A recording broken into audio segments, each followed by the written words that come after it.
Tissue डाल दो इसमें, टिश्यू।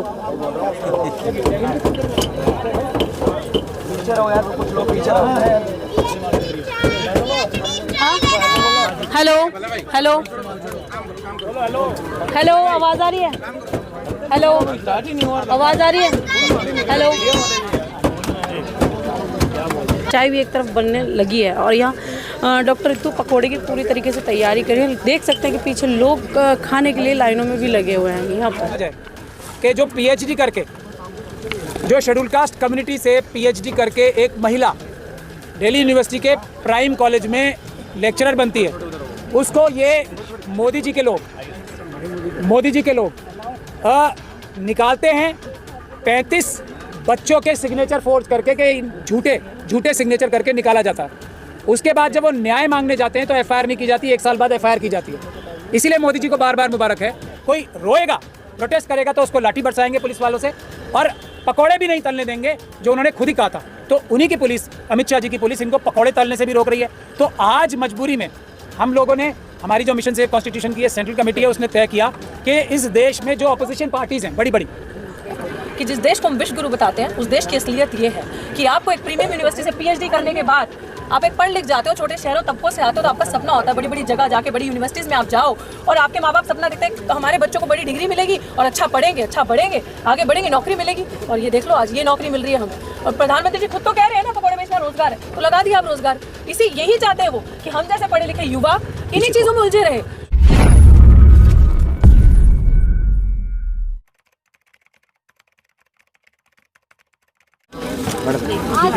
जिस तरह से विश्वविद्यालय पे आप लोग ये पकौड़े बेचने का कार्य किए थे, वहाँ से हटा दिया गया। आज यहाँ कांग्रेस कार्यालय पे आप लोग लगाए, ऐसा क्या? देखो, कैंपस के अंदर जिस तरीके से जेंडर माइनॉरिटी, मतलब महिलाओं को, खासकर बहुजन तबके को, ना ही उनको पढ़ाने दिया जा रहा, ना ही पढ़ने दिया जा रहा। मैं कैंपस का स्टूडेंट हूँ, ना ही उनको पढ़ने दिया जा रहा। वो तमाम तरीके की जो चीज़ें उनके साथ हो रही हैं। हाँ सर, देंगे जवाब ज़्यादा। देखिए, ये बात सबसे पहले तो मोदी जी को, नरेंद्र मोदी जी को महिला दिवस की मुबारकबाद। अब थोड़ी बहुत शर्म किसी को आती हो देश में तो वो आ जाए कि जो पीएचडी करके, जो शेड्यूल कास्ट कम्युनिटी से पीएचडी करके एक महिला दिल्ली यूनिवर्सिटी के प्राइम कॉलेज में लेक्चरर बनती है, उसको ये मोदी जी के लोग निकालते हैं 35 बच्चों के सिग्नेचर फोर्ज करके के झूठे सिग्नेचर करके निकाला जाता है।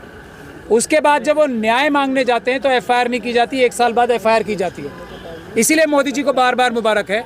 1 साल बाद जब एफआईआर होती है, चार्जशीट फाइल होती है, तो ये कहा जाता है कि वाइस चांसलर के रजिस्ट्रार साहब ने, प्रिंसिपल साहिबा ने ये 35 बच्चों के नाम फोर्ज करके इनको झूठे बच्चों को दिखाकर इनको नौकरी से निकाला।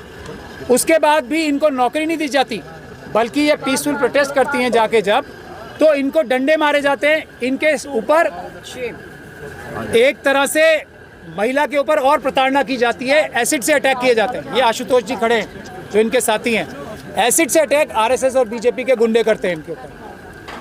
उसके बाद इनके ऊपर एफआईआर के बाद एक दूसरी एफआईआर, 10 एफआईआर से ज़्यादा कर दी जाती है, इसलिए कि अपनी आवाज़ ना उठाओ, चुप हो जाओ। तो ये चुप नहीं हो रही। इनसे ये एक्सपेक्ट किया जाता है कि ये तंग होके आरएसएस और बीजेपी से, मोदी जी से तंग होके आत्महत्या कर लें, जैसे रोहित वेमुला और पायल तडवी ने की। तो ये क्या आत्महत्या करेंगी या लड़ेंगी, आप इन्हीं से पूछना। मगर आप ये देखिए कि मेरे जैसे एक वकील को इनके साथ खड़े होके पकौड़े बेचने के लिए तो मोदी जी ने ही कहा था ना कि ये भी एक रोज़गार है। अब मोदी जी ने रास्ता दिखाया है, पीएचडी करके, साइंटिस्ट बन के, इंजीनियर बन के। नौकरियां तो वो देंगे नहीं, क्योंकि नौकरियां तो उन्होंने रिजर्व कर रखी हैं आरएसएस और बीजेपी के लोगों के लिए, अपने क्वेश्चन पेपर्स लीक करा के।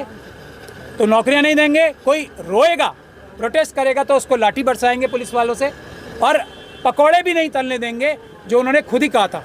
तो उन्हीं की पुलिस, अमित शाह जी की पुलिस, इनको पकौड़े तलने से भी रोक रही है।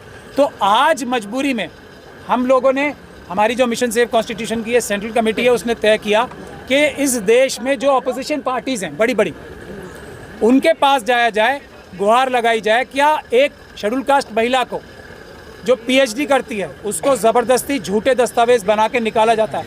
क्या मोदी जी के कहने पे पकोड़े बेचने का भी अधिकार है या नहीं है? तो हमें बड़ी खुशी है कि कांग्रेस पार्टी ने कम से कम अपने दरवाजे हमारे लिए खोले और एक मदद का रास्ता दिखाया। इसके बाद हम राष्ट्रपति महोदया के पास भी जाएंगे और इसके बाद हम एक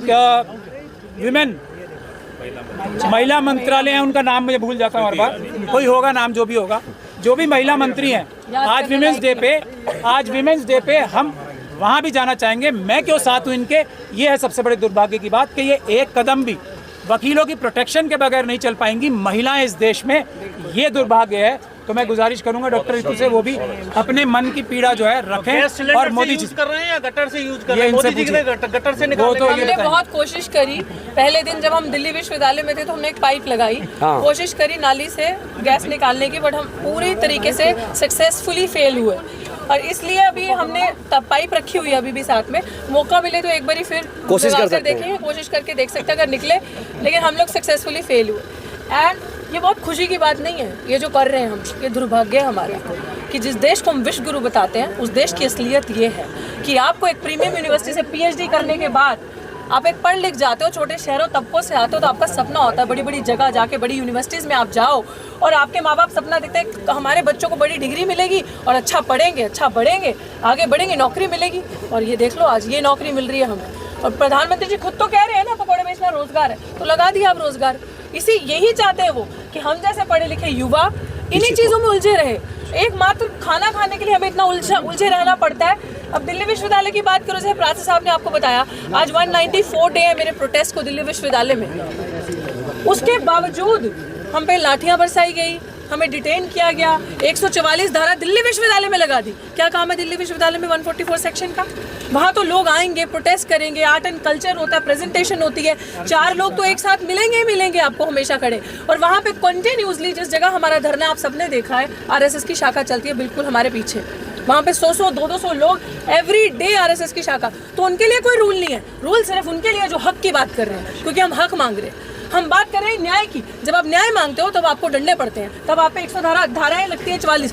और मेरे से रोजगार छीना, यार आप कहते हो कि आप कहीं पे भी रोजगार कर सकते हो, मैं अपने ही देश में कमाकर खा नहीं सकती? मेरे खिलाफ स्ट्रैटेजी साजिशें। और मैं शुक्रगुजार हूँ आज जितने भी सारे कांग्रेस के लोग खड़े हैं यहाँ पे, अलका जी हैं, पवन जी हैं और जितने भी सीनियर लीडर्स हैं, सुप्रिया जी है, मेरे अविनाश पांडे जी, मेरे एडवोकेट जो कि एक लीडर है हम सब बहुजन समाज के लिए, एडवोकेट महमूद प्राचा, जो किसी परिचय के मोहताज नहीं है। मुझे ऐसा लगता है कि वो उनकी आइडेंटिटी जो डोमिनेंट, विच मे बी आप सबको लगता होगा कि मुस्लिम एक इंसान है, but for us he is true Ambedkarite and he is the strength behind every cause. जिस तरीके से हम यहाँ लड़ रहे हैं, अगर आज हम बच्चे, ये यूनिवर्सिटी के स्टूडेंट्स मेरे साथ खड़े हैं, छात्र, और मैं एक शिक्षिका यूनिवर्सिटी की, हम लोगों के पीछे अगर हमारी कोई बैकबोन है, ताकत है, तो ये शख्सियत है जो पीछे खड़े हैं, एडवोकेट महमूद प्राचा। और हम सभी का शुक्रिया अदा करते हैं कि कांग्रेस ने हमारे लिए दरवाजे खोल दिए। हम लोगों ने ये प्लानिंग करी थी, क्या होगा, विपक्षी दलों के पास जाएंगे और दिखाएंगे कि देखिए आपके बच्चे कहाँ हैं। हम लोगों के माँ बाप से जब हम सवाल करते हैं ना कुछ, तो हमारे माँ बाप कहते हैं तुम लोगों को अक्ल नहीं आ सकती, जो हुआ ना 70 सालों में हुआ, हम लोगों ने जो किया वो 70 सालों में किया, हम लोगों की पढ़ाई बड़ी अच्छी थी 70 सालों में। तो फिर आज ऐसा क्या हो गया कि हमें आज आवाज़ नहीं उठाने दिया जा रहा? आज हम रोजगार, अगर डॉक्टर रितु के साथ इतना अत्याचार किया, मैं खाना नहीं खा सकती यार, कमा के उस पर भी FIR हो जा रही है मेरे पे, तो फिर ऑप्शन क्या है? हम लोगों ने इसीलिए प्लानिंग करी थी। आज कांग्रेस से शुरुआत करी है, हर विपक्षी दल के पास जाएंगे, इवन के भी राष्ट्रपति जी के पास भी जाया जाएगा ठेला लेके, उनको भी पकोड़े खरीद के खाने हैं। इन लोगों ने अपना दरवाज़ा खोला, शुक्र है इन लोगों ने डंडे नहीं मारे। तो हमें ये लग रहा था कि पता नहीं ये भगाएंगे क्या करेंगे, लेकिन ओपन खुली बाहों से आप लोगों ने हमारा स्वागत किया, शुक्रिया। हमें ऐसा लग रहा है कि उम्मीद है, अभी भी इस देश में उम्मीद बाकी है। सो ये एक बहुत बड़ा मैसेज है कि आज PhD या पढ़ना, अब तो यही लग रहा है सोच समझ के, क्योंकि नौकरी तो वैसे ही नहीं है, और करने के बाद ये सब करना पड़ेगा, तो देख के करना। साथी आशुतोष, महिला दिवस का आपको सेलिब्रेशन की जगह पकौड़े तलने पड़ रहे हैं। जो राज है मोदी राज में यही है, इसीलिए तो जो पकोड़े बेच रही हूँ ना, जरा मेन्यू पढ़ लेना। हाँ, ये जुमले पकोड़े जो हैं उनको जरूर पढ़ लीजिएगा, जुमला ही तो मिल रहा है ना, हमें कुछ मिल रहा है हमें। क्योंकि मुझे ऐसा लग रहा है कि जो बहुसंख्यक समाज है ना, जिसे हम कहते हैं मूल निवासी, जो 95% अपने आप को 92% बताता है, उनकी वोट की जरूरत नहीं है इन्हें, क्योंकि उनको ये लग रहा है कि हम तो EVM से जीतेंगे ना, हमें क्या मतलब है, हमें क्या मतलब है इन लोगों के वोटों का। क्योंकि मुझे ऐसा लगता है कि मोदी एक वो राजा है जिसकी जान उस तोते में, विच इज EVM। ये हमें लग रहा है, क्योंकि अगर हमारे वोटों की जरूरत होती तो ये हाल हो रहा होता चुनाव से पहले। इसका मतलब उन्हें ये पता है, ये गाते रहे, लोग धरने करते रहे, हम इन्हें मारते रहेंगे। असली में धरने तो हम ही लोग लगा रहे हैं ना, जो दुखी हैं, या तो ऑपोजिशन वाले हैं या हम लोग हैं, हम ही